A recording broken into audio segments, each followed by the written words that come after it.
Well, isn't that a clickbaity title to draw you in? Look, first off, there's no ranking to this order, but we did use DeFi Pulse's TVL, or Total Value Locked, to guide kind of how we identify the top teams, as it's an easy metric to prove DeFi users not only use an app, but they're willing to trust the code with the money they deposit into the apps.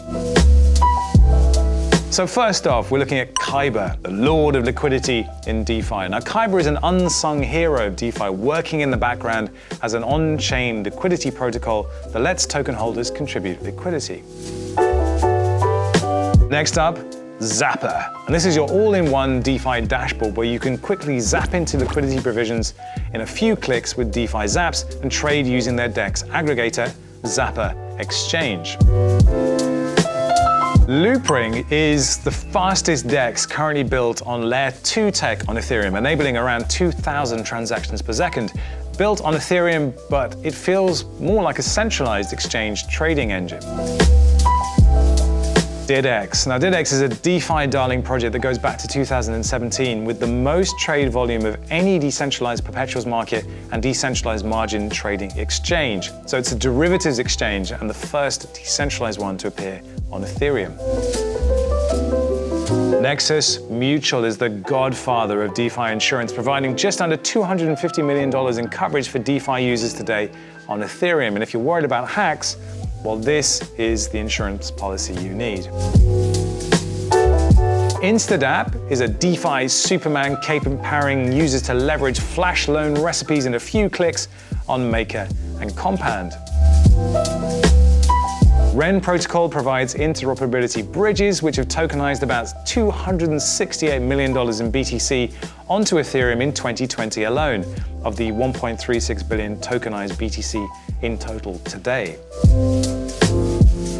Balancer, launched just this year, is an automated market maker built on Ethereum where anyone can create or add liquidity to customizable pools and earn trading fees. A huge innovation building upon Uniswap's initial success.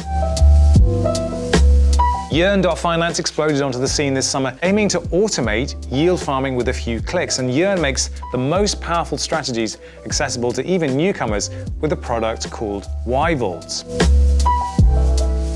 Synthetix pioneered liquidity mining over a year ago before it was really a thing, and now with just under $600 million in TVL, it offers on-chain exposure to any asset, including commodities, forex, indices, cryptocurrencies not on Ethereum, and soon equities. That's right, you'll be able to buy synthetic stocks like Apple or Google on the Synthetix exchange. Compound lets users earn interest or borrow assets against collateral, and Compound basically kicked off this summer's DeFi mania with their Comp token launch, which popularized liquidity mining and introduced a whole new scene of yield farmers.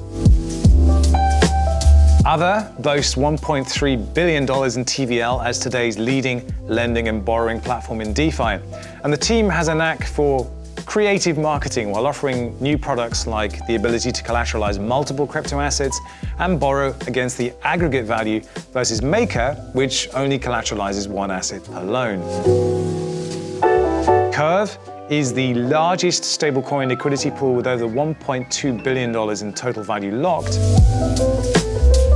And then Maker, which is really still the OG of DeFi with just under $2 billion locked, or 3 million ETH in Maker being collateralized to mint their decentralized stablecoin, DAI, and that now has a circulating supply of $860 million. And finally, the top dog, Uniswap, with over $2.3 billion in TVL, where anyone can quickly swap between ETH and any ERC20 token or earn fees by supplying any amount of liquidity.